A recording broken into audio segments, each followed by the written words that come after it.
Who is the FFPC rookie you need to hit hard in your rookie drafts tomorrow? What is the big slider that you need to take advantage of in your FFPC rookie drafts? And what do you do as far as a redraft standpoint goes when you consider all the sliders, all the fallers, all the risers in the NFL draft in Pittsburgh from this past weekend? It's going to be a great show tonight. I have the 24-time FFPC league winner, Jake Valeich here tonight. We also have Ferrell Elliott. My name is Eric Balkman. It is going to be a baller 15th season 15 premiere of the High Stakes Fantasy Football Hour. Don't go anywhere. Your HSFF Hour starts right now. Can't stand the pressure. I've seen greater men than need a lesson. Broadcast live and heard around the world, you are now watching the most entertaining hour of radio on the planet. Welcome to the High Stakes Fantasy Football Hour presented by MyFFPC.com with your hosts Eric Balkman and Ferrell Elliott. The High Stakes Fantasy Football Hour is your home for analysis from the best players in the world. And now, because no one else was available, here are Eric Balkman and Ferrell Elliott. Solace in the scripture. Are we not all our father's sons? I became a man. Nobody ever told me what a man was. Thank you, Rob. Greetings and salutations to all of you Bulkaholics hanging out here tonight on the High Stakes Fantasy Football Hour show. My name is Eric Balkman. You know me from the RotoViz High Stakes Lowdown, the FFPC Insider Access show, and of course on X at Eric Balkman and the Fantasy Football Players Championship. Hi, hello, and welcome. This is going to be a baller show tonight. I'm probably going to reference this multiple times, but I do want to make this aware of everybody who's watching this. Back in the day, this would have been 15 years ago. I was graduating from college. I didn't know what I was going to do. And a guy named Dave Gerzak took a chance on me and gave me 2 days notice. Hey, the FFPC is entering the podcast game. And we are doing a show on Friday night. He told me this on Wednesday. And we led in, we didn't lead in, but we were we scraped up the viewers after Red versus Blue, which was the first, as to my knowledge, was the first high stakes fantasy football podcast out there. And we were the Seinfeld to its Cheers, essentially. We were the Friends to its Seinfeld, so to speak. And now here we are 15 years down the road, and we're still doing this show, and we're still bringing on great high stakes fantasy football minds to talk about winning $1 million grand prizes. And here I am with Ferrell Elliott, the godfather of fantasy football commissioners. Truly good stuff, truly awesome stuff. And I'm very proud to say that, hey, we are here doing the season 15 premiere. We have 14 seasons behind us, and now we embark on season 15. It's really awesome, and it's really cool. And I'm beating around the bush here to tell you tonight that the true champion is you, the viewer, the listener, everybody who's been paying attention to this show over the last decade and a half. You kept this alive. You've kept this thriving, and I have you to thank for that. So thank you so much as we embark on season 15, and hopefully we got another 15 seasons, or maybe another 30 seasons, or another 45 seasons. Very excited to see what time brings here tonight, but thank you so much for tuning in. Okay, I have to bring this up, ladies and gentlemen, because the FFPC is the sponsor of this show, and I can't remember a time, as we are here on May Day, May 1st, 2026, when the FFPC has more going on than it does right now. The Big Gorilla, a $1 million grand prize with the 7 Bananas and Early Rampage tournament featuring a $25,000 grand prize. When you enter now, you are entered into 2 tournaments for the price of 1 entry fee. $1 million grand prize with the FFPC Big Gorilla at a $350 entry. You can't beat that. If you've always wanted to play fantasy football and you felt the entry fee was like too high or too big of a barrier, the Baby Gorilla is something we launched a couple months ago. It's $125 to enter, and you can win $100,000 grand prize. So check that out. It's the same rules as the Big Gorilla, but you can win $100,000 just for $125 entry, which is basically a third of the entry of the Big Gorilla. If you are a best baller, and why wouldn't you be at this time of year, the FFPC Best Ball Tournament features a $400,000 grand prize that is up $100K from last year. You won it last year, you won $300K. You win it this year, you win $400K. Don't forget about the FFPC Superflex Best Ball Tournament. $35 to enter, $100,000 grand prize. We have dynasty startups, Empire dynasty startups, starting at $100, going all the way up to $5,000. MyFFPC.com is where to go if you want to play fantasy football 365 days a year. And of course, the FFPC Main Event, our flagship tournament. Once again, another contest we have with $1 million grand prize. If you register prior to the end of this month, May 31st, you will not only get $200 off your first FFPC Main Event team, you will automatically be entered into the Pros versus Joes drawing, which will feature seven leagues that we will broadcast live on this channel. And the winner of each of those 7 leagues will get a free entry into the 2027 FFPC Main Event, where you can battle it out for $1 million grand prize for free. How can you beat that? You can't. FFPC Chop Leagues have also been off and running for the last week plus. Guillotine-style leagues starting at $35, and you can win your way in to the FFPC Big Gorilla or the FFPC Main Event. Just don't be the last place finisher in any week, and you win the league. How simple is that? MyFFPC.com is where to go for that. Remember to like this video, subscribe to the channel, comment on the video, share with your friends, share with your enemies, and get notified each and every time we go live. Without further ado, ladies and gentlemen, let me bring on my co-host with the most. He is the commissioner of the Kentucky Fantasy Football State Championship, a good friend of mine, and the guy who is going to make this next 52 minutes plus a lot more enjoyable, Mr. Ferrell Elliott. Ferrell, happy Kentucky Derby week to you. How's this last week been treating you, man? The NFL draft is behind us, but my God, everything's just starting right now. Hold on. Do we have you on? Hold on. Sorry. Ferrell, I got you on mute right now. It looks like you're on mute. Can you unmute yourself? No, you cannot. Okay, I'm going to remove you right now. I'm going to try to unmute you.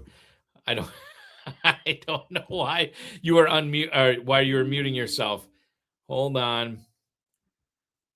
There we go. I'm going to add you to the stage. Ferrell, do we have you now?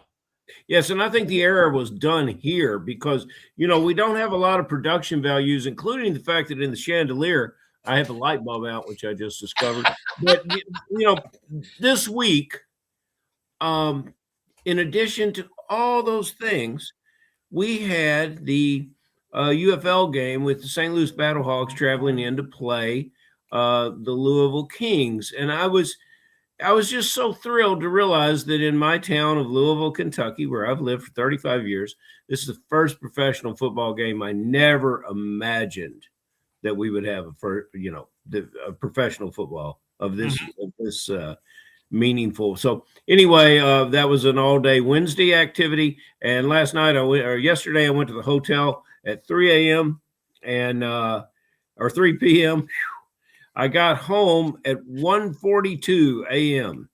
Football is a full-time day's work, baby. Yep. But I'm really thrilled to be here with the Balky tonight.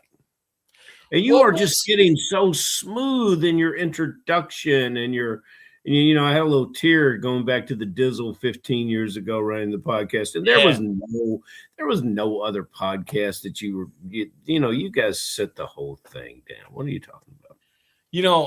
For the better part of a decade and a half, Ferrell, you were the unofficial third co-host for this program, and now you have become the official second co-host of this program. It's really wild to think back, and I kind of said at the top of the show, like how the Dizzle's like, we're doing a show, you have 48 hours, and I formulated an X account. Back then it was a Twitter account. I formulated a Facebook account, and then started booking guests. And it has been quite the wild ride since then.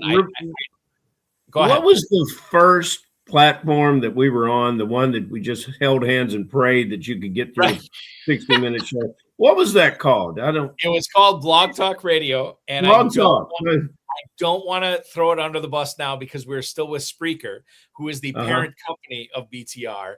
And so I don't want to, create any well, they're trying to forget they were Blog Talk too. Well, maybe that's you could be right on that. They're trying to forget them. Yeah. But I will say too, like back in the day, like, and there's been podcasts that have been around longer than this one, but I think for high stakes fantasy football, what I'm most proud of with this is we've been doing it for a decade and a half. Ferrell, we have a lot of partners out there, the FFPC, the KFFSC, that they do great work creating content, sometimes in the form of podcasts, sometimes in the form of just websites or what have you. But one of the things I'm most proud of with this, how many high stakes players over the years have had their voices shut out and not heard from. And then we give them a voice on this show. And I'll just name a few. Like, I think of Abib Agbatoba, who has been on this show, and now he has his First and 15 podcast, back-to-back winner in the Football Guys, aka Fantasy Pros, aka Big Gorilla competition, where he wins the whole thing back-to-back years, and now he has his own podcast. Dwayne McFarland, who was on this show way back in the day, and now he is crushing it at Fantasy Life. It's just, and it goes on and on. I'm missing names here. Monty Fan with Rotoviz, that's another one, obviously. But a lot of these people that have had, they didn't have a voice, and then they came on the show, and we kind of, not that I want to take credit for it, but we helped launch their careers into this space. And now all of a sudden they're just crushing it, and not only winning money, but I think the biggest thing, helping people who are watching them and listening to them win money. That's big. And I'm proud to have at least a small sort of like a small brick in the wall of making that happen. Well, yeah, and it's like our lead-in says, and we're joined by people way smarter than us, and that's exactly the way we've always put it out there. And if you don't come in way smarter than us, you might leave that way, because we'll challenge you to get that way. Right. But and I think personally of my little cousin, Miss Stacy Perez, who I said a few years ago, you should play fantasy football, Stacy. And the next thing you know, she's playing in this, and now very active in the podcast world, and she's doing a great job with it. So it's some of the guests that we have, as much as you and I love chopping it up, Balky, some of the guests we have makes for some of the most memorable things we have. And it's been great for the KFFSC, because they come on here and we give them an invite to come to Kentucky. It's been fantastic. And the more we can grow KFFSC and the more we can grow FFPC is fantastic. And I'll just allow me to do this. I'll just give you a few more people that have been on this show and have springboarded into bigger things, or maybe we're already bigger things. You think about David Taylor, a guy who played in the mid-stakes contest that we had for years. And then he became an Olympic champion, a world champion freestyle wrestler, which was absolutely fantastic, right? Adrian Blinko, the long distance runner for New Zealand, who has been on this show before, who also went to the Olympics, which was great. Evan Silva, who at the time was with Roto World, right? And now he's crushing it with Establish the Run. I mean, one of the first public appearances he ever had was on this program, crushing it there. So I think that not that I want to take credit for everything, but there is a certain amount of people who have been on this show that have expounded into greater things. And I think that's the thing we take pride in here tonight. Most recently, our Brad Taylor. Brad Taylor is another good one. Now, Brad Taylor did the KFFSC podcast with me where we certainly had double-digit numbers of listeners. I don't think we ever, but you know, as the fantasy soprano would say, he made his bones in the studio. We would actually go to a podcast studio and do the podcast, and he made his bones at the KFFSC podcast, and look what he's doing now. It's great stuff. I'll just give a shout out to these following people. Some of these people had made their careers before they came on this show. Some of them did not. But Sharkandrick West, the former Kansas City Chiefs running back who came on this show before. David Dodds from Football Guys. Corey Parson, the fantasy executive. Matt Kelly, the founder of Roto Underground, player profiler, the podfather himself. Jared Smola, Matt Schauf from Draft Sharks, who obviously are two of the best in the industry right now. Matt Friedman, from Fantasy Life, who is like the most accurate NFL mock drafter that there's been over the last 10 years. Rick Schwartz from Yahoo Fantasy. Nelson Sousa, the 2016 FFPC co-champion, who's now crushing it over at For the Numbers FTN. Jake Rickroad, Mike Beers, Joe Pano from RotoViz. You think about Izzy L. Coffis from Dynasty Trade Calculator. RC Fisher, the college football metrics guy, has been on this show. Draft Shark Shane Hallam, Dr. David Geyer has been on this show. The Fantasy Football Intelligence book author, Dominic Lafayette, Michael Nazarick from Fantasy Football Mastermind. We have so many people to thank, and so many people that have had such an impact on not even this show, but fantasy football in general. It's been great. You know, all those guys as pros in the business come in with Darren Armani, who has built a monster thing, and they come in with Darren Armani, and our Joes from the FFPC and the KFFSC just beat the hell out of them every summer, and you gotta love that. You know, that's just, I mean, that's just makes me, that's like cherry blossoms in the spring. You know, it's the sweetest thing to see the Joes come in and it just bulldoze those guys into oblivion. It's fantastic. I just love it. So one of the things I want to bring up tonight, speaking of these Joes that bulldoze the pros, is a guy that we're going to bring on right now, ladies and gentlemen. Okay. A guy that has been a champion in the Kentucky Fantasy Football State Championship, a guy who has been a champion 24 times over in the Fantasy Football Players Championship.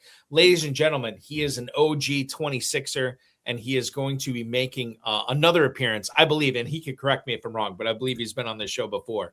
Ladies and gentlemen, a guy that we know, we love, and we're happy to welcome him in tonight. The 24-time FFPC League champion, Mr. Jake Valeich. Jake, good evening and welcome, sir. So glad to have you back on the show. Eric Ferrell, glad to be here. You make me sound pretty impressive. Thanks. You are impressive. Now, correct me if I'm wrong. You've been on the show before, right? Yeah, not the full hour, but I've been on for the for live drafting. Okay, what's that background noise you got going? It sounds a little bit like some alien creature there. Is there background noise? I plugged in a one of those Jabra discs. So yeah, that's what's going on. What the hell is a Jabra disc, Bob? What's going on with that? I don't know. I don't know what it is. It's like one of these. It's like it's a microphone. Why would you have something like that? Throw that away. But meanwhile, I can live with it just to spend time with you, Jack. I bring it up about every third or fourth show is your breakdown of the tight ends last year. You told us exactly what the tight ends would do, the rookie tight ends in the draft. Not only did you tell us what they would do, you told us when they would do it and how you were drafting them. And you were 100% on it. And it was just fantastic. Are you talking about Loveland and Warren? Yes, sir. Yeah, I was thinking about that, and that's like one of those things. Like it's right now, right? And I mean, but you never know. Like fantasy football is so funny. In like a few months, or in a few years, it might be the other way around. Maybe Loveland fades out, or you never know. Disclaimers are not welcome or allowed from you, Jake. You just go ahead and say what's on your mind. The disclaimers are not needed. You don't need that.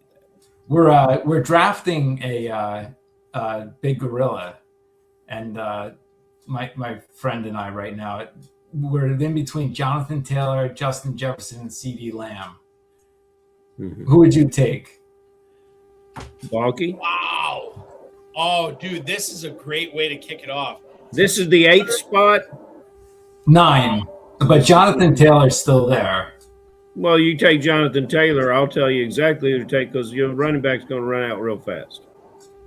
Now you go ahead and get your running back. I'm going to tell you this right now, Jake. I think I take the opposite view.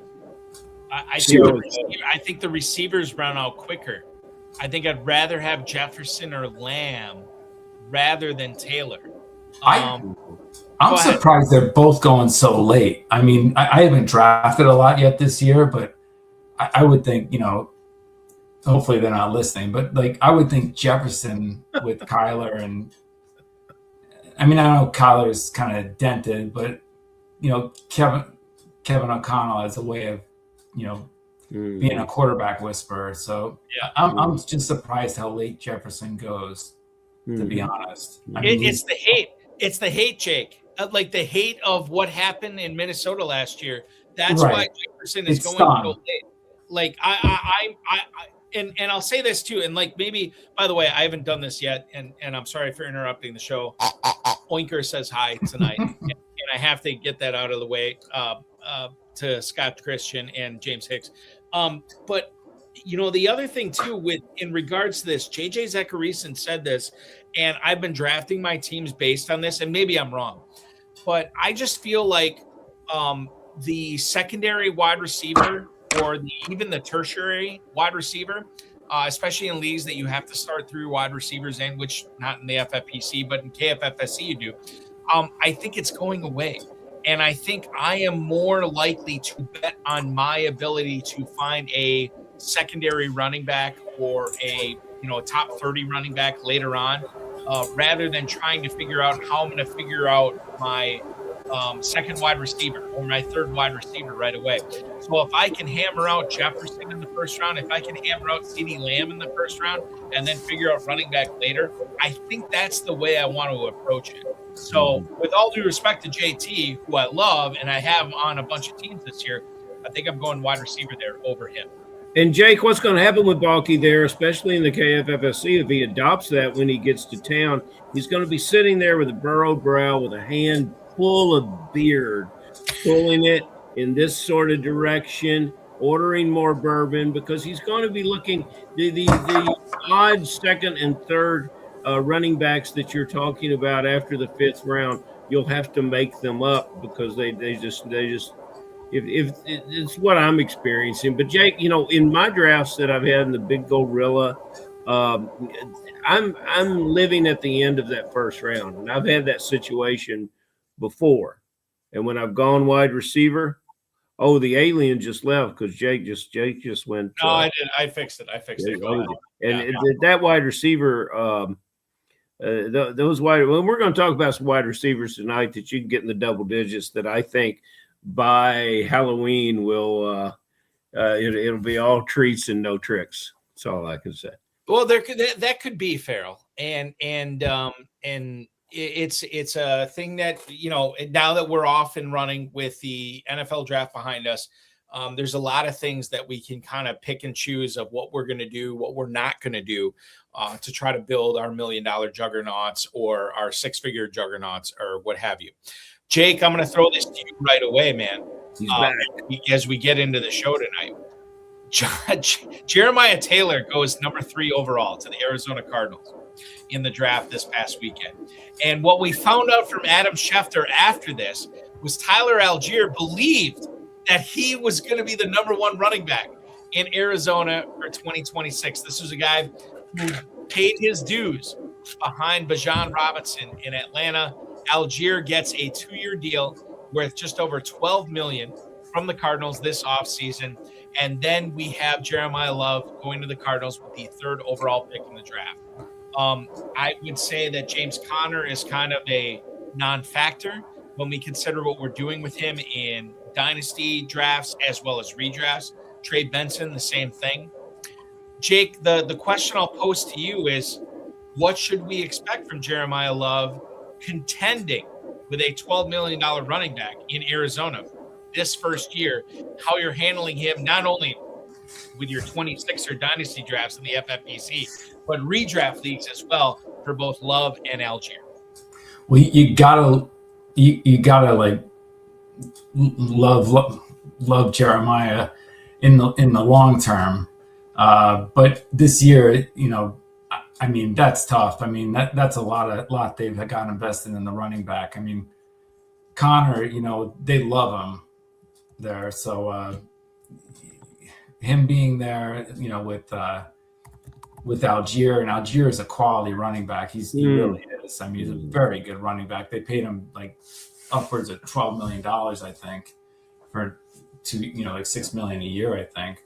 And obviously you draft Love, you're gonna, you got him in the plans, but they're not exactly in win now mode, so they may let him marinate and work his way in. But he might be one of those guys at the end of the season, Connor gets hurt again, maybe he just takes over and wins championships. So he's definitely worth a shot, because he's definitely talented. So, and I know I go back to Tyler's rookie year when he rushed for 1,000 yards and averaged almost 5 yards a carry, and you thought was such a rosy picture from a fantasy perspective. The fantasy player thinks this is a wicked game to play on Algier. From the agent perspective, I would look at it and say, you know what, if you want to pay my running back this much money to be a backup and to carry the ball 150 times, and I can keep his career moving forward with less wear and tear on his body, that's just fine with me. Yeah. So, but yeah, the fantasy situation has been gutted here. And even in Atlanta, when he's getting 130, 150 carries, we're still dealing with a touchdown dependent running back. And that's the biggest question is, will we see Love running between the 20s? And when we get to the red zone, we're going to see more of Tyler, and no one's going to like that, including the people that put that draft value in Love. So it's a fascinating thing that won't be settled, I don't think, until September. Jake, let me ask you this. And I think you've kind of answered partially this question, but I'll throw this to you. How much did your that's not a bad way of asking it. When the Cardinals took Jeremiah Love at 103, how much did that change how you're treating Tyler Algier and Jeremiah Love, specifically in redraft leagues this year? When you knew the Cardinals were taking Love, how much did that affect what you're doing with Algier? And you could throw in dynasty, I guess, with this, but specifically with redraft, how much did that affect how you're basing when you're taking Algier and when you're taking Love? I mean, it kind of nukes Algier. I mean, it really does. I mean, if they saw Algier and in their long-term plans, they're not wasting that draft capital on Love, obviously. But yeah, I mean, it just makes everything pretty messy. But it's, I don't know what they're doing. It's a little nuts. But okay. So you said it nukes Algier, which I kind of agree with. But when you consider that Love could have been a commander, he could have been a giant, he could have been a titan, as Marlon Brando would say, he could have been a contender. What do we do with Love? I mean, it doesn't sound like it's changing a whole lot from a dynasty aspect for you, does it? Not in dynasty. In dynasty, he's still I think he's still red hot, and it probably helps him to sit back a year. You lose that immediacy of having him as a league winner this year, but in the long term, sitting behind Connor and Algier is not the worst thing in the world, and not I mean, they're gonna be a bad team again this year, probably. So Jake, I don't know if that's going to happen. I've said it on every show. Then I'll keep saying it. This guy's the next Christian McCaffrey. Oh he's going to turn up and be the most player. I mean, Ferrell, I don't disagree. He's really talented, but it's just you got to match the talent with the opportunity. And their opportunity will be there. The rest of these guys will enjoy watching. Yeah, I mean, you could be right, Ferrell. I mean, definitely. He's going to have a full load. Ferrell, what are you just curiously before I ask you about Carnell Tate, are you ignoring Tyler Algier in your drafts this year? Like, it sounds to me the way that you believe in Jeremiah Love, Algier is just kind of like an also ran or never was in Arizona. He's a handcuff. Oh, it's a handcuff. Okay, even worse. So that's where we stand on Algier. And by the way, I don't necessarily disagree with you. It just stinks for a guy who was drafting Algier late in drafts in January and February in the KFFSC. That knowing that that's what we're dealing with right now, which I mean could still be very valuable. We'll see what happens. Carnell Tate, Ferrell, was the pick for the Titans when they knew they couldn't get Love. Went off the board a pick before. Tate was the pick at number 4 overall in the draft. 6'2", 190 pounds. I'm going to slip into my, whatever the announcer is at the Nathan's famous hot dog eating contest when he introduces Joey Chestnut, right? 6'2", 190 pounds. The guy is going to revolutionize fantasy football. I think the thing that's interesting to me here, and this is more of a wide scoping conversation here. Everybody says the 2026 draft is so bad for fantasy. And if that is the case, and I'm not disagreeing with it, how does Carnell Tate go 4th overall in the NFL draft, ahead of all those offensive tackles, ahead of all those corners, ahead of all those defensive ends and edge rushers, premium positions? How does Tate go 4th overall to the Titans? Unless, Ferrell, there's something to be believing in here for fantasy, and there's something to be believing in not only in Dynasty, but redraft as well. Carnell Tate is a Tennessee Titan, Ferrell. How do you react to that? I think he may save the quarterback. You remember a couple of years ago when Olave was my favorite rookie player coming in the draft. He was really, really high on Olave. Why? Because he's Ohio State. He's ready for the National Football League. Tate is the same situation. He's the same player coming from the same culture. It's a wonderful situation for fantasy players. I don't buy any of that. About this draft not being great for fantasy. I see so much in this draft, all through from 1 through 7 rounds. And if we had a 3-hour show, I could get to free agency and give you some guys. But this is a situation and there's a lot of new talent on this team. And he is there as sort of the number 1 target for it. This is going to be a fascinating team to watch. And while I don't know how many games they're going to win, I think they're going to move the ball. I think they're going to put points up. And if this quarterback can't deliver, they'll scramble and find one that can. But I like this player. I think this is after Love. If you have the number 2 pick in our dynasty draft starting this weekend, this is the player you take. Let me throw this at you, Jake. I'm going to throw it up on the screen right now. When you consider what Brent Studebaker, who, Jake, I think you compete against. We love the Brent. The FFPC, the Stud Dynasty. Yeah, Brent's great. Balky, don't they always say the rookies coming in is a bad draft class? You don't really hear it's a great class after the NFL draft.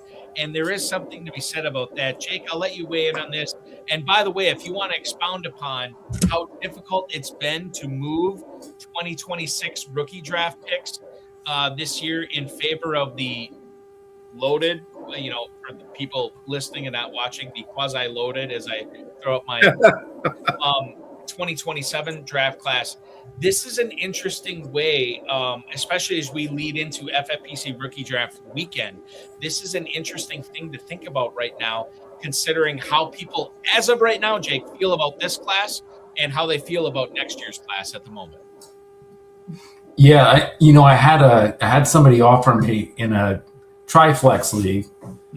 My next year, it was an orphan I bought, so it's pretty bad. And my next year first round pick for their first round pick, plus they were going to give me the 110 this year.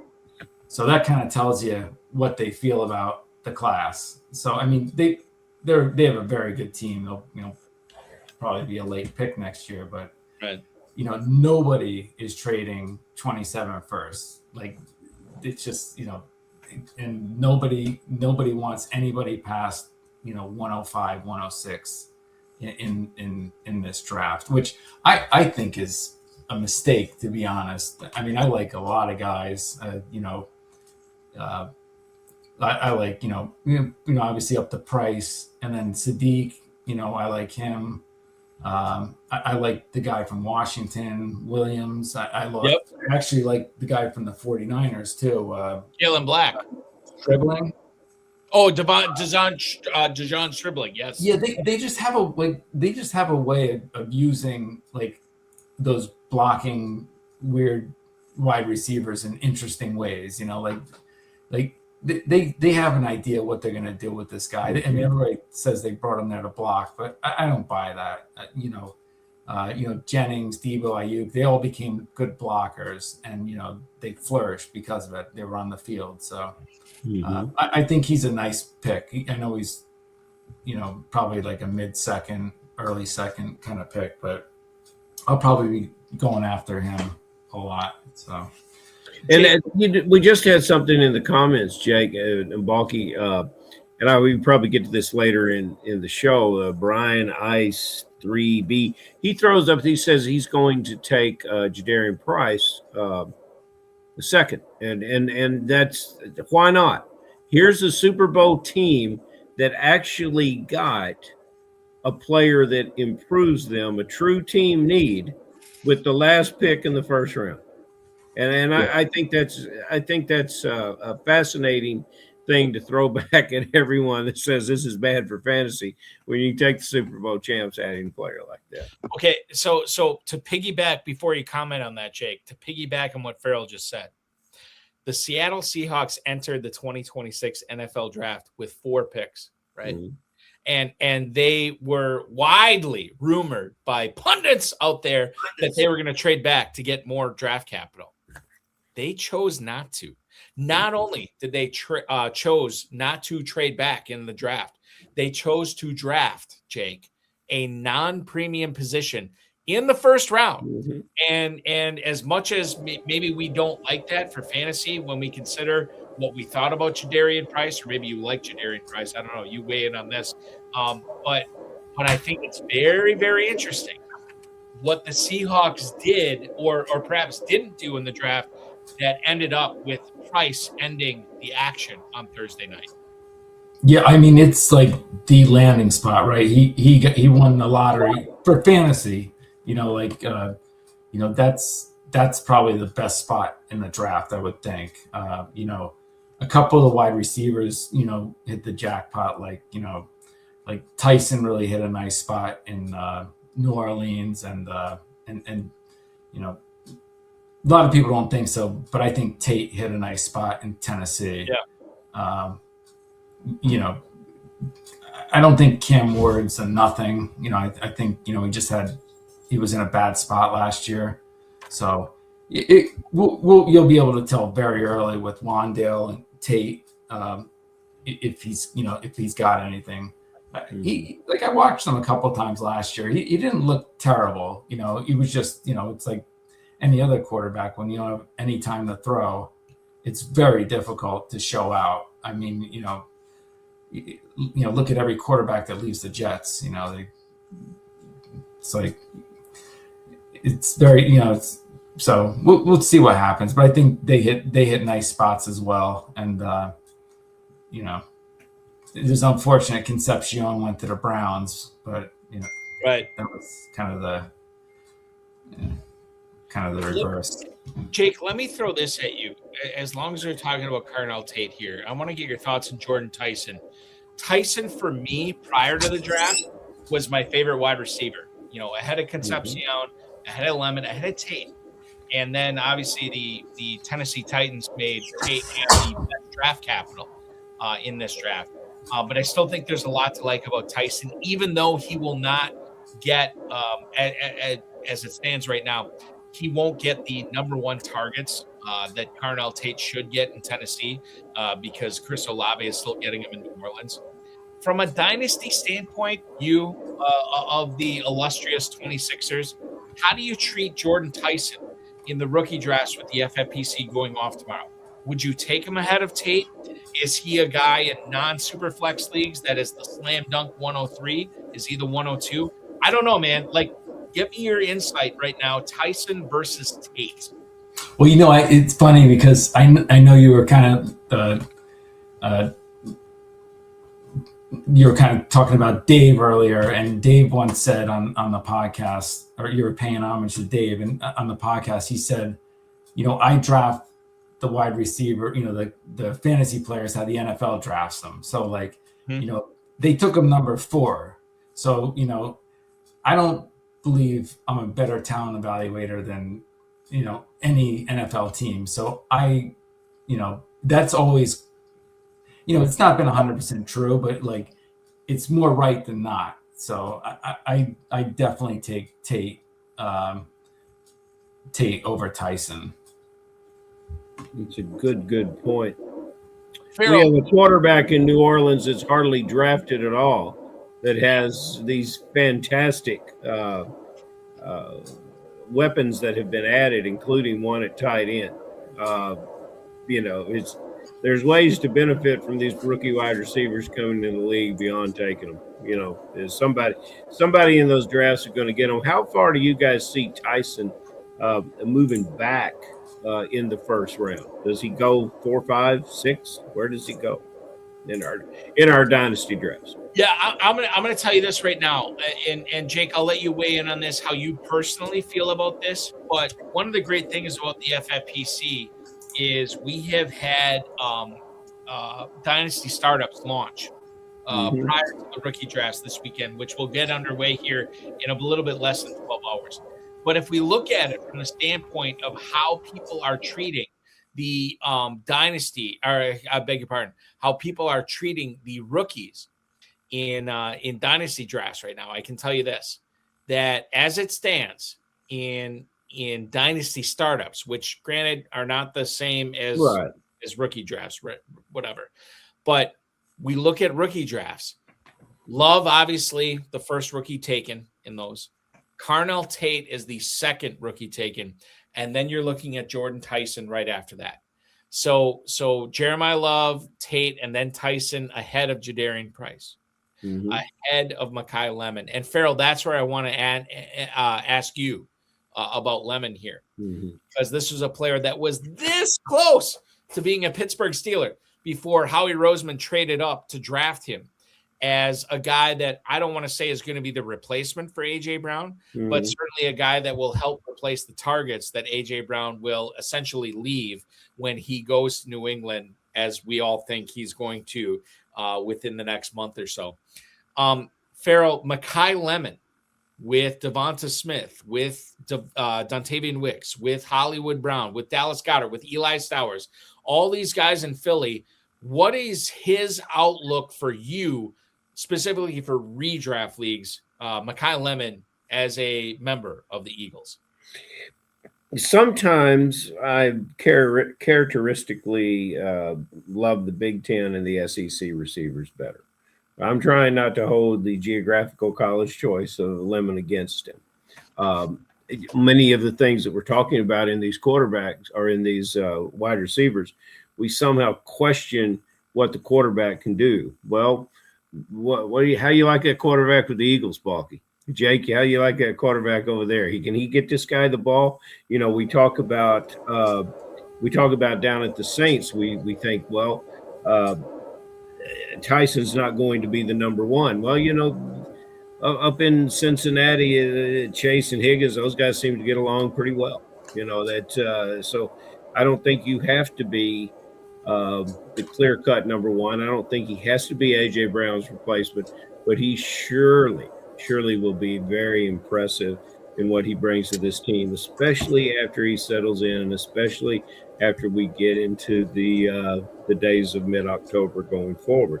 And when you get to the bye weeks, that's when some of these rookies are going to begin to show their thing. So you might not redraft them as a player that you're going to start, but by the time the season is over, it's just like Jake talked about the tight ends last year. You're going to not only start them, but you're going to be enjoying the return on your draft capital that you spent to get them. So I love the player there, and I love the mix, and the tight end coming in is intriguing.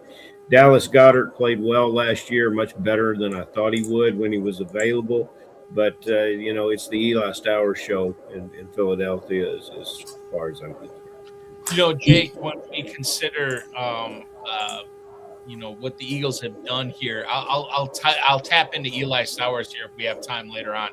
But I think Mekhi Lemon is one of the more polarizing players, not only in Dynasty and redraft. Jake, when you have the 26ers rookie draft pop off tomorrow and your other rookie drafts, how do you handle a guy like Mekhi Lemon? Is this a player that you're on? Is this a player you're off? Is this a player that you're only addressing at the right spot in your rookie draft? When you found out that the Eagles traded up to get Lemon, what was your reaction? Yeah, I guess I take him at value, but I'm not going to go out of my way to grab him. Mm-hmm. I wonder what he would rank if AJ Brown was gone already. Yes. Would he pop up or would he be where he is? I think everybody is kind of resigned to the fact that AJ Brown is going to be traded, right? So. And what if he doesn't get traded though? What if, they have a change of heart and they bring him back for another run? Then Lemon goes to he'd probably be 110, I would guess, but I know that's pretty doubtful that he sticks around, but it is possible, it's not a zero that AJ Brown stays. And you know what, with AJ Brown, just kind of, I know I'm jumping all over, but with AJ Brown tonight, he went 306 in the Big Gorilla. I think it was 307. And if he lands in a spot, I can't think of one right off the cuff, but if he lands in a spot DJ Moore landed in Buffalo or something like that. Yeah. I would think he creeps up to the 2-3 turn at least, if not higher. God help you if he went to Kansas City or something like that. He'd probably be because whoever trades for this guy, they're going to use him. They're serious about having him there. Maybe you go a place he wouldn't go to Washington, but that would be a great spot. But Eagles wouldn't do that. Well, they might, because the Washington traded them Dotson a couple of years ago, or that other guy, Dotson, Josh Dotson. I met his little brother Jeremiah Dotson at the NFL draft in Chicago many years ago, and I was at the party with Tupacker and Dave the Dizzle Gerzak. It was the Ohio State party that the Dotsons happened to show up at. So Darren Lee was there. The Ezekiel Elliott family was there. It was a lot of fun. But I have to, and I don't know how I pivot off of this, Jake, but I'm going to ask you about the Cleveland wide receivers from this draft year. I was celebrating. I was the Irish Big. I was clicking my heels up in the air for about 23 hours. And then Denzel Boston joins the fray here. But maybe I should be maybe I'm overrating Denzel Boston here with Harold Fannin. I know the Browns and Andrew Berry, the GM there, said that the draft picks of Concepcion and Boston do not necessarily. It's like the it's like the disclaimer you hear on radio or television.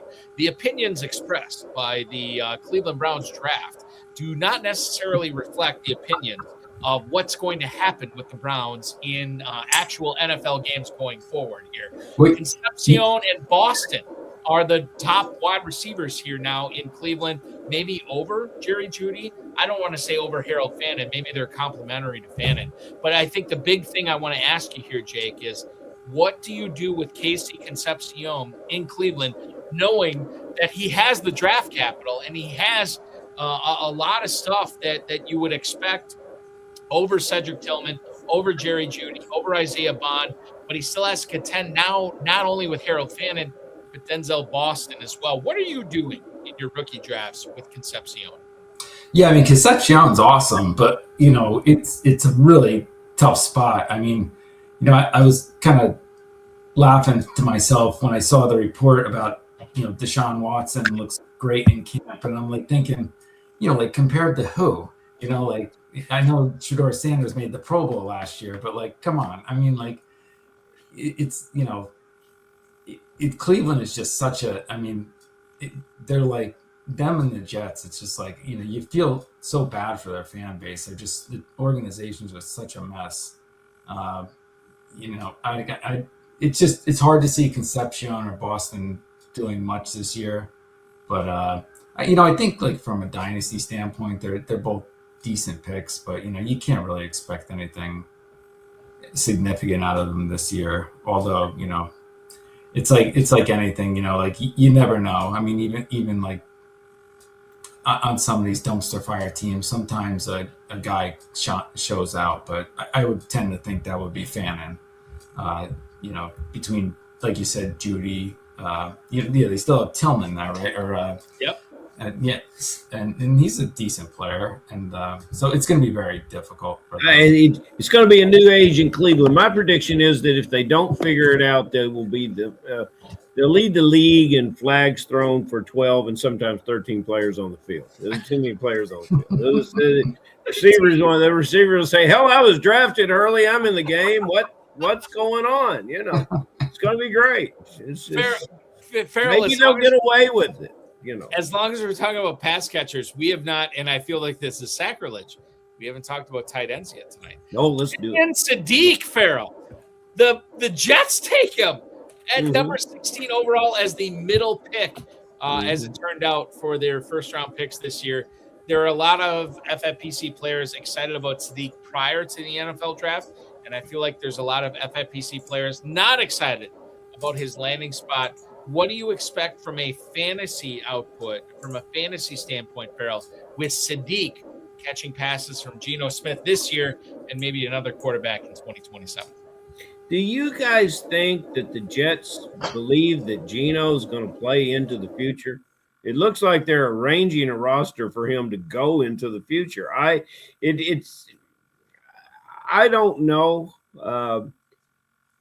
I've always respected Geno, the guy, and Geno, the quarterback. He's loved in the locker rooms. It was a rough year last year. He's got everybody talks about how bad the Jets are, but offensively, with the players around him, he's probably in a better place than he was last year. You would expect him to do better than he did last year. And I really just think that we're not going to draft Geno, but we don't need to throw out all the Jets with the idea that they're not going to be fantasy relevant, and especially when you've got a tight end with this kind of speed and this. There's tight ends I like in this draft, but Jake pointed out how Brown was dropping in the drafts. Balky, do you have some daring numbers after the draft to show us exactly where Sadiq is going? But I let him drop, because I'll be very, very glad to spend some draft capital on him, as I just finally got him. I just finally got him in one of the Big Gorillas at a bargain or discount rate after draft as opposed to pre-draft. I'm gonna tell you this right now. As far as the Big Gorilla goes, over the last 10 days, Kenyon Sadiq is tight end 13 at the 8-12. If we look at FFPC Dynasty startups, he's tight end 10 at the 6-10. So that's where we stand on Sadiq. Jake, let me throw this at you. As long as we're talking about tight ends here, dude, Sadiq is on the same team as Mason Taylor. He's on the same team as Omar Cooper. He's on the same team as Garrett Wilson. He's on the same team as Breece Hall, and as Ferrell so eloquently pointed out, the quarterback is Geno Smith as of right now. We could see some Cade Klubnik coming up later on in the season. There is a lot of people excited about Sadiq from a dynasty standpoint. Tell me how you're treating him now, knowing that he's going to be a New York Jet this year. Yeah, I mean, I like Sadiq. I mean, like, I would definitely draft him in redraft or dynasty. I think he's going to play right away. I don't think I never thought Mason Taylor was a great prospect. I mean, he's a nice player, but Right. I don't think they're going to, it is the Jets. So but I don't think they're going to take a tight end in the first round and, not play him. And, and Geno's a good, he's not the greatest quarterback in the world, but he's a professional, real quarterback, right? I mean, he can deliver the ball if you give him time and, have a decent system around him.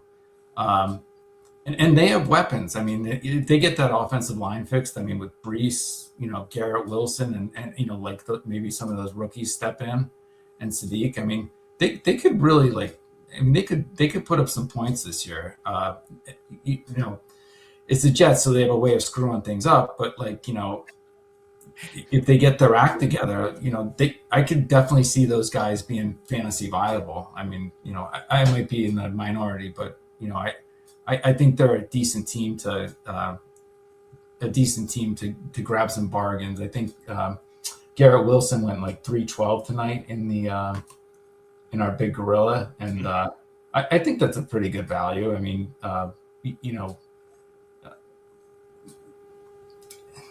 I would take him before T. Higgins, Waddle, Flowers, those guys. I'd even take him before Olave, I think. And maybe Tet too, even though we took Tet first. But I'll say, Jake, I'll say this about Wilson, and I've said this on a lot of shows over the last week and a half, 2 weeks or whatever. Granted, it was a small sample size in 2025. He was kind of on pace for what he was doing the previous 3 seasons he was in the league.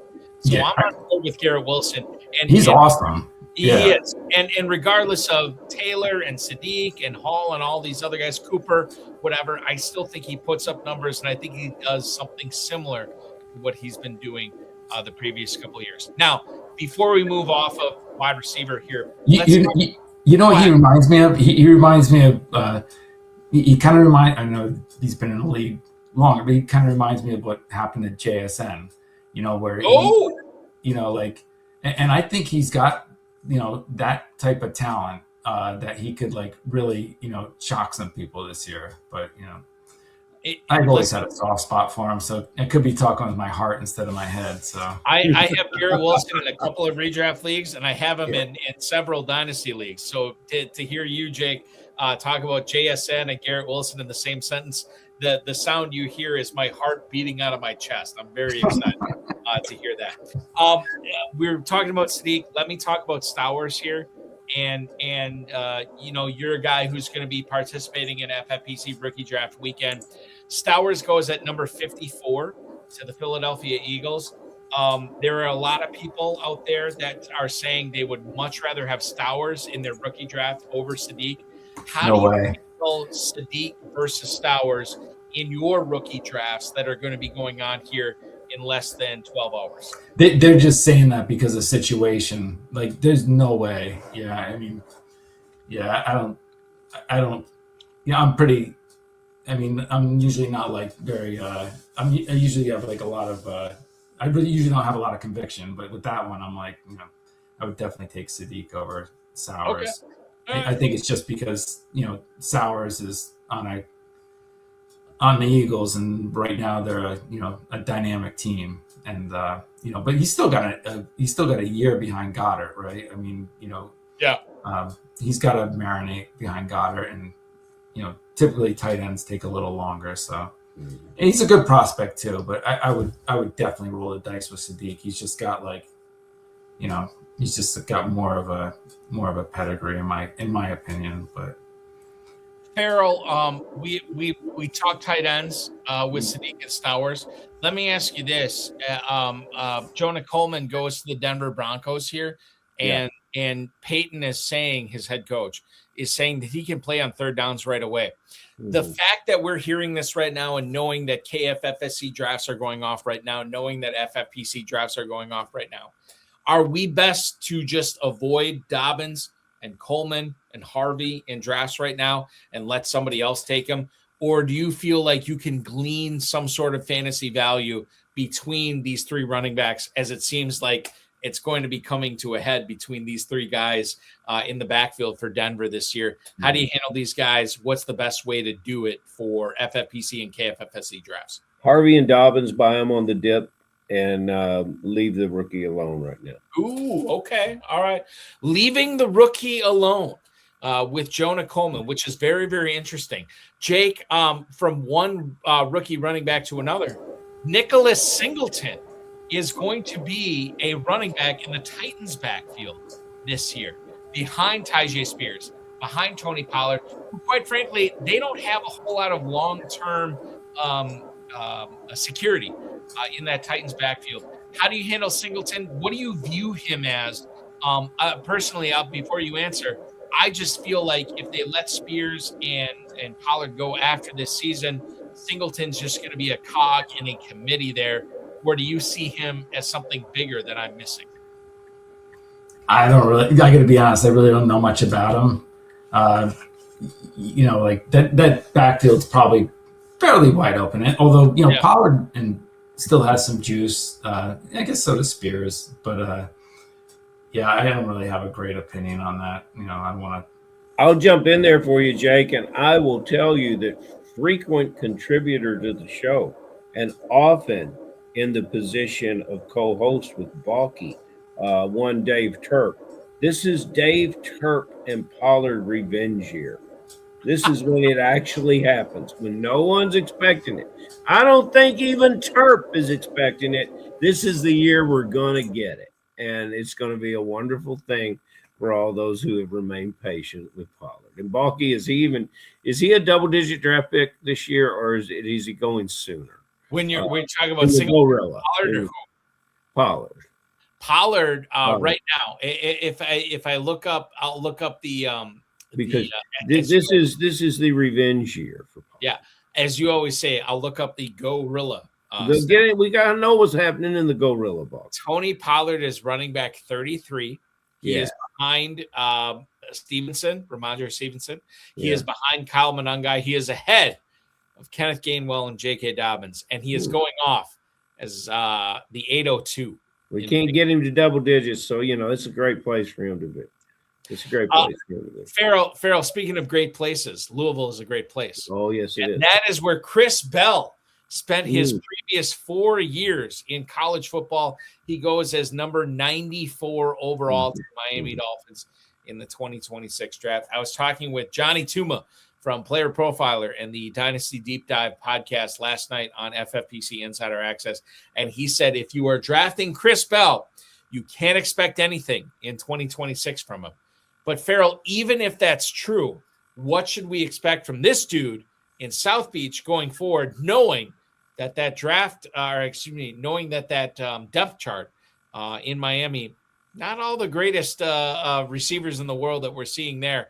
I'm kind of bullish on Chris Bell. I feel like I'm preaching to the converted here, but you tell me what your feelings are on Chris Bell, the Miami Dolphin. I have one question. Did he happen to tell us why he made such an outlandish statement?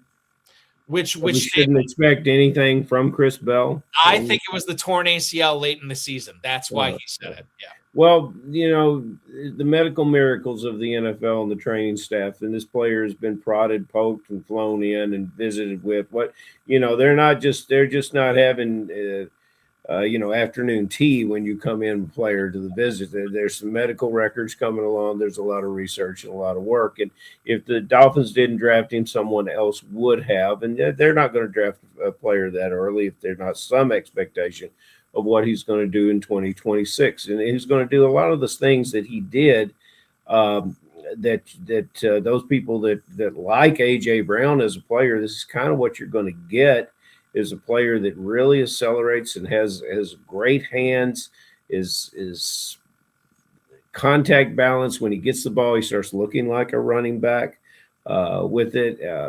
Any offense that is designed to try to separate the receivers and get the ball out quickly between the linebackers and the defensive backs, this is the kind of place that you want to be. And Chris Bell, a wonderful player. So I don't think you can go wrong. And I'll be very anxious to see in the existing dynasties where he is going in the draft. I will probably overpay for him when I have late round picks. But as Jake, who competes with me in a couple of dynasties, well knows, Balky, I've never won enough to have late round picks in the first round. So but Bell is quite a player, and there's other receivers. We could talk about receivers all night, Balky, but Bell, yeah, sure. There's other guys I like in this draft, and you know what? I might want to try to win some dynasty sooner. So I might look at them before I look at Bell, but whoever gets Bell is going to get utility out of him this year. You know, Jake, much as I love to grill you about Chris Bell, is there one part, you know, because you're going to be drafting your rookie drafts tomorrow with the rest of FFPC Nation, is there one rookie that you are really dead set, like, yeah, I really want to find a way to get this guy, and then another guy that you're going to let anybody else take him as we look forward to rookie draft weekend here in the span of the next 12 hours, 10 hours or so? I think the guy I'm going to let everybody else draft is Chris Bell. No, I'm just kidding. No, I like Chris Bell. He's good. You know, probably Concepcion is.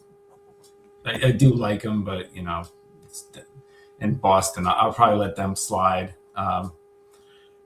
The guy I do like, and you know, at this point he's kind of a long shot, but I did like him last year, like, and I watched him a lot. Was Emmett Johnson from Nebraska, yeah. And I know the metrics aren't there and everything else, but man, this guy can just play. I mean, he's just a player. And you know, Raiola was like, you know, he was a big disappointment there, and you know, he didn't play the second half of the year. And Emmett carried, you know, put that whole team on his back, you know, without much else. So I think he's one of these guys, like, you know, you get these guys every once in a while like Kyron Williams, and you know, like they don't have the metrics or anything else, but there's just something about him, you know. And I feel like he's one of those guys. So I'll definitely have a lot of him,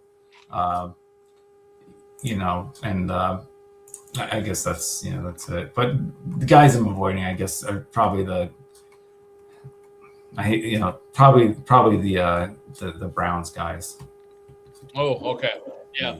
You know, fellas, if we go to the comments, Brett Studebaker is, you know, just digging up ghosts to make anyone from Dynasty football. Yeah, there's an OJ. I like the one about Kellen Winslow Jr. even better. You know, this will make Dynasty drafters not sleep tonight. I see what Brett's doing. He's just throwing these guys out there, and then he's going to go get a good night's sleep, be prepared, and everybody else is going to pace all night. You know, that's you want me, Bucky. You want me to give you some guys that'll keep you happy in Dynasty for this year? Jake, you go down not drafting.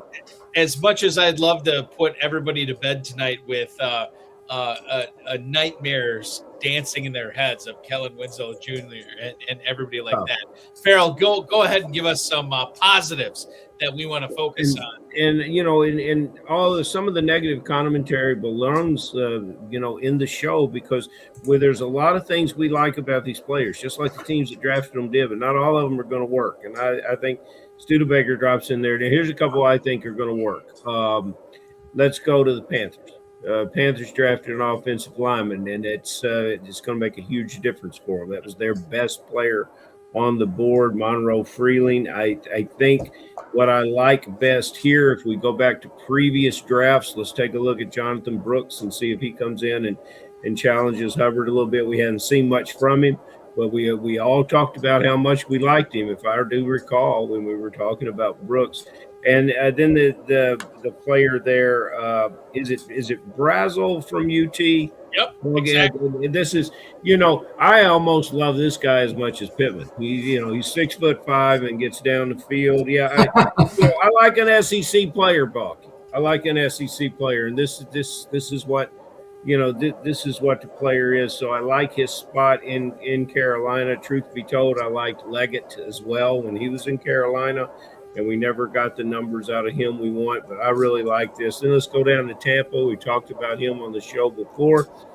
They get a receiver that I think is just as good as anybody that we've been talking about tonight, but he's the highest drafted player ever out of Georgia State, and that's 6'4" Ted Hurst. If you recall, Tampa Bay Bucks and the quarterback there have a bit of an affinity for an oversized wide receiver, and this guy can get down the field and do a lot of the things that not the old pro Evans did, but certainly what the young Evans did, if you go back to how much we liked him right out of the gate. So there's players that there were only 13 running backs drafted, so that's why I have to go back to Jonathan Brooks.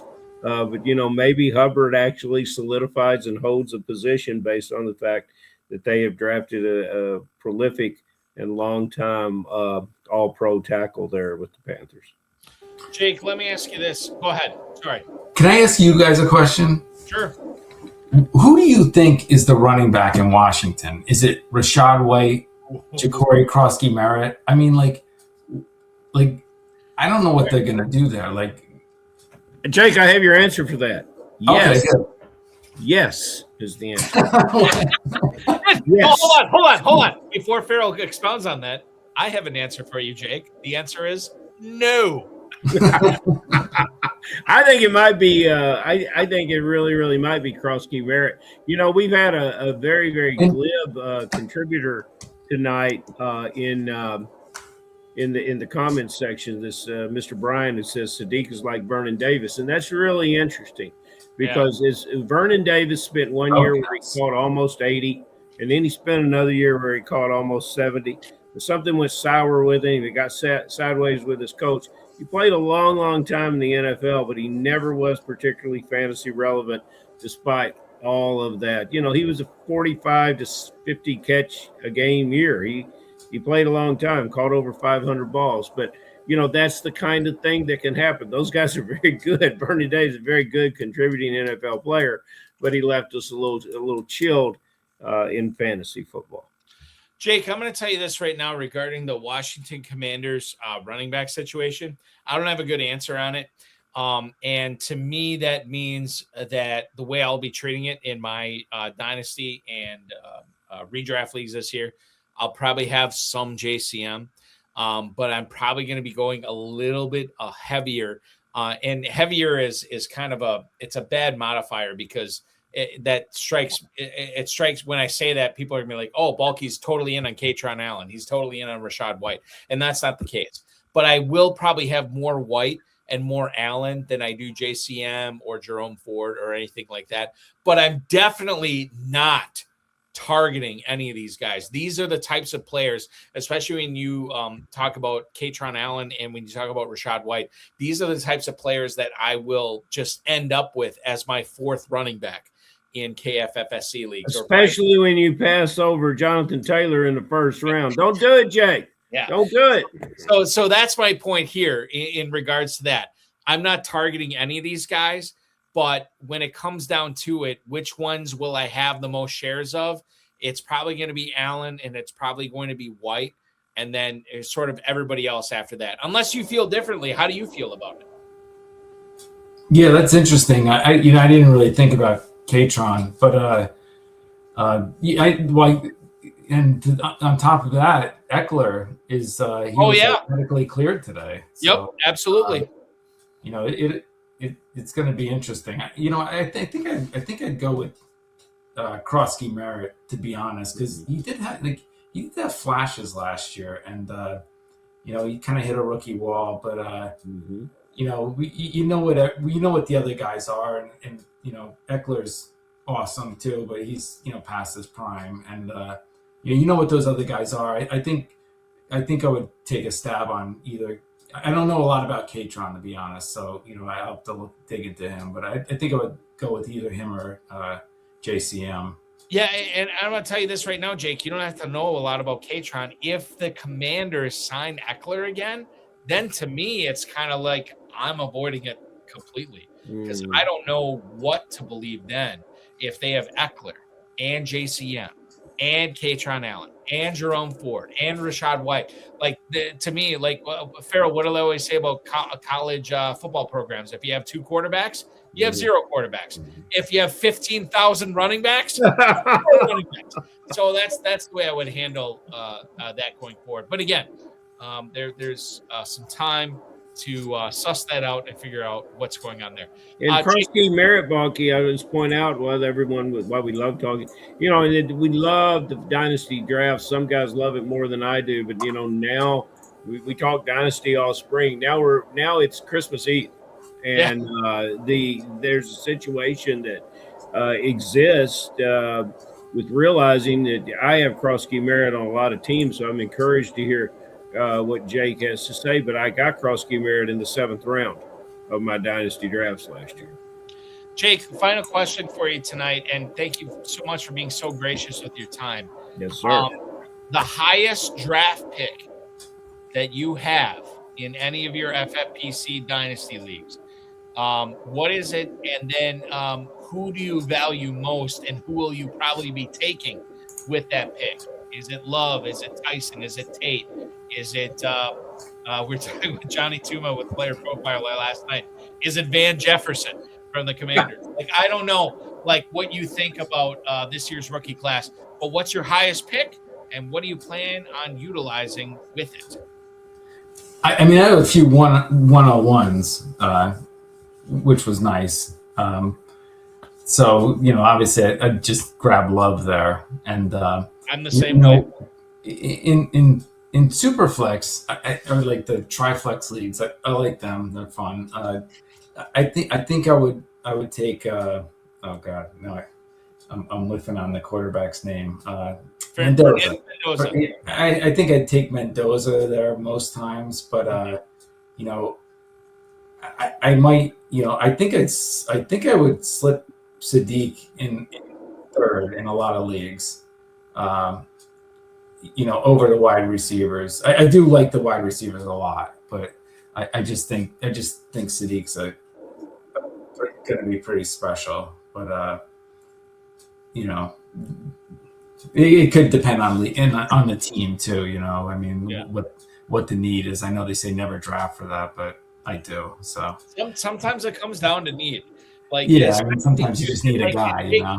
Jake, you know this with this year's draft class, like need might be more integral in figuring out who you're going to be drafting in these rookie drafts more so than previous years. Sure. And you always look back in these drafts, right? And 2-3 years from now, and the guy you took 111, turns out to be a superstar, and the guy you took 102, 101, turns out to be Trent Richardson. More nightmares for that Studebaker vibe is catching. Studebaker is the 26ers all upset. Jake, living the bad memories. Yeah, exactly. This was a pleasure. What a treat tonight to hang out with you. Thank you so much for showing up and spending your Friday night with us. May your rookie draft picks never, ever equate to the equivalent of Trent Richardson. I will see you soon, whether that be in Louisville, whether that be in Las Vegas. It's going to be a lot of fun when I see you next. And maybe I'll see you on this show next. You never know. I congratulate you on the 24 league titles you have in the FFPC, your numerous titles in the KFFSC, and I'll let you get a good night's sleep because you got a long weekend ahead of you with trading and draft picking in FFPC Rookie Draft Weekend starting off tomorrow morning. Thank you so much for making us a part of your Friday evening. Yeah, appreciate it, guys. I always have trouble in Kentucky. Those guys, I don't know what it is. There's some good drafters down there, but there are some good drafters. I always have a lot of trouble in those leagues. But they fear the Jake. They fear the Jake, but they know you're getting even with them this year, Jake. To echo what Ferrell's saying, Jake. To echo what Ferrell's saying, a lot of people say they have trouble with you in Kentucky too. Mm-hmm. So it goes both ways. Not so much. Thanks, guys. Be good. We'll see you soon. All right. Have a good night. You got it. That is Jake Valeich, the 24-time FFPC league champion and dynasty savant, joining us tonight to talk a lot about the rookie class. Ferrell, wow, what a show. I mean, this is so much fun to do this show tonight when we have the rookie landing spots for everybody. We know where Chris Bell is. We know where Jadarian Price is. We know where Eli Stowers is. Is there a particular rookie from a fantasy standpoint that you're super excited about this year? I just think I threw some out there. Also, there were 13 running backs taken in this draft. Yes. 13. Don't be discouraged by the guys that were drafted 5th, 6th, 7th round. Don't be, Stowers came from New Mexico State. So did the running back from Kentucky who was drafted to Indianapolis this year. Oh, help me out with his name, Balky. 7th round draft pick. He's from Dallas, Texas. He's got an interesting tattoo in his neck. He's been previously arrested, but has changed his ways. What's his name, Balky? Seth McGowan. Yeah, Seth. And, there's just talent throughout that draft. And just because the NFL does not necessarily appreciate the running back doesn't mean that they're not going to use them. And we as fantasy players couldn't benefit long-term from those players. And it just, I refuse to believe that the talent isn't there. If you take the 13 top running backs, I don't care what round they were in. If they're in the top 13, that's good enough to consider me putting them in our fantasy draft. I will tell you this too, for anybody who is looking to play in the KFFSC, Todd Aaron, the mad genius of fantasy football, reached out to me. He said, "Balky, what league are you in for the KFFSC $100 Sweet 16 championship?" And I said, "Listen, I am in the Vontae Mack division." And he said, Balky, why didn't you just say all of them? Because you are in all. Well, I pretty much am in all. But this is going to be funny when I bring this up. And apologies to Steven Yergalos. I don't think he'll care. But he said, "Hey, are you Fantasy Sopranos in that league?" And I said, "No, that's Steven Yergalos. He's in that league. I am in that league, team name Smoke Cheddar the Asketta.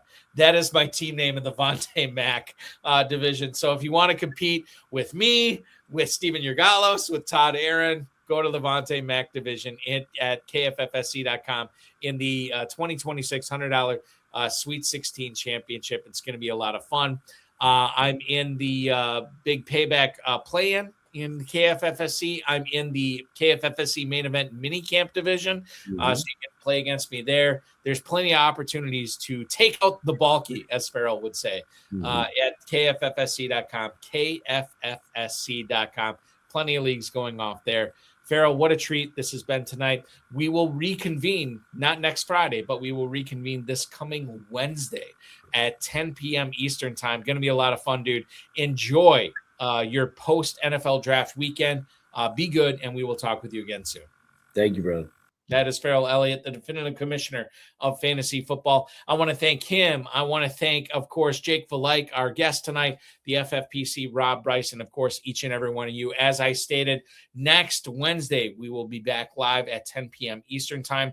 In case you missed insider access this past weekend, Johnny Tuma from Player Profiler, the host of the Dynasty Deep Dive, the Deep End Fantasy Football podcast with Player Profiler, joined me for 2 full hours of nothing but rookie landing spots and how this factors in to your FFPC rookie dress, which will kick off tomorrow morning. Again, check that out at any of the FFPC socials, YouTube, X, Facebook, wherever, as well as anywhere you get your audio podcast. It's up there as well. Next week, as I said, Wednesday, HSFF hour at 10 p.m. Eastern time.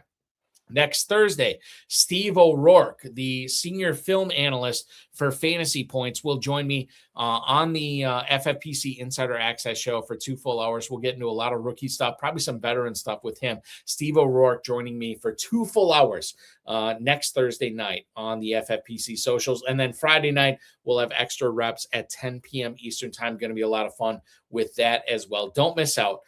Anywhere you get your FFPC podcast, anywhere you get your podcast, FFPC YouTube, FFPC X, FFPC Facebook, as well as Spotify, Apple Podcasts, and the like.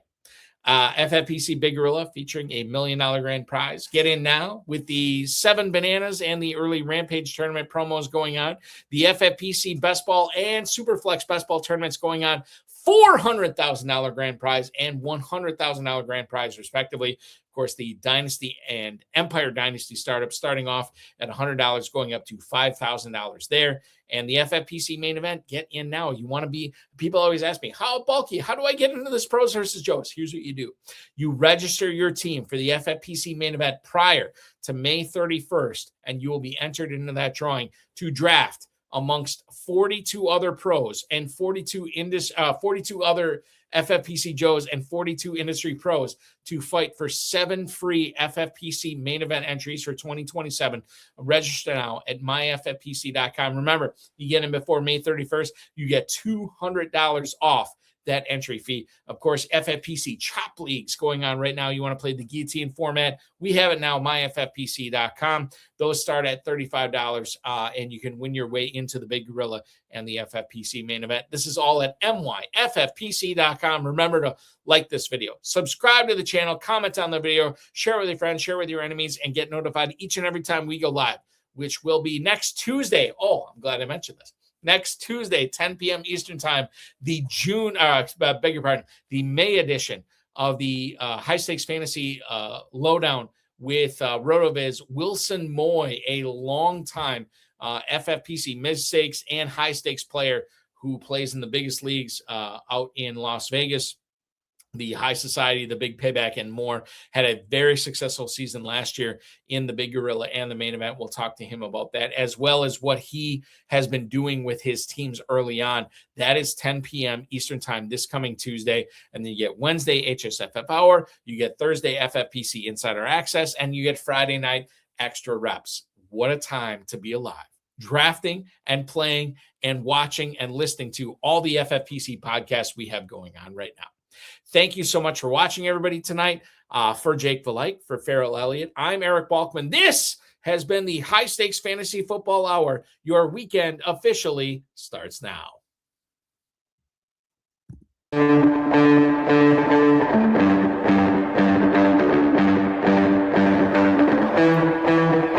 This has been another episode of the High Stakes Fantasy Football Hour presented by myffpc.com. It was broadcast live and was watched around the world. Balky and Ferrell will be back next week with more analysis, more interviews, and more advice from guests much smarter than they are. Thanks for watching, and we'll talk with you again next week. So just gonna going back and forth here in what people are saying in the chat. You, John David, on the YouTube. Say that again, Eric. Register your team. Yes, register your team in the FFPC main event. And once your team is registered, you will be eligible for that Pros versus Joes drawing, and you will get $200 off your main event team going forward here in the FFPC main event. The $1 million grand prize, one of $2 million grand prizes that will be awarded here with the FFPC this year, both in the main event and the FFPC Big Gorilla. And don't forget, no matter what league I am ever talking about on this program, you can register for, you can draft it, you can manage the blind bids, you can manage the waiver wire, you can submit your starters and sitters and manage your lineups all on the FFPC app, which is free in the App Store and Google Play. Listen, we're making it easier than ever to manage your teams. Get your teams now at myffpc.com, myffpc.com. Enjoy Rookie Draft Weekend, everybody. Thanks so much for watching, and we will talk with you again Tuesday night on the RotoViz High Stakes Slowdown with one Wilson Moy. Take care, everybody.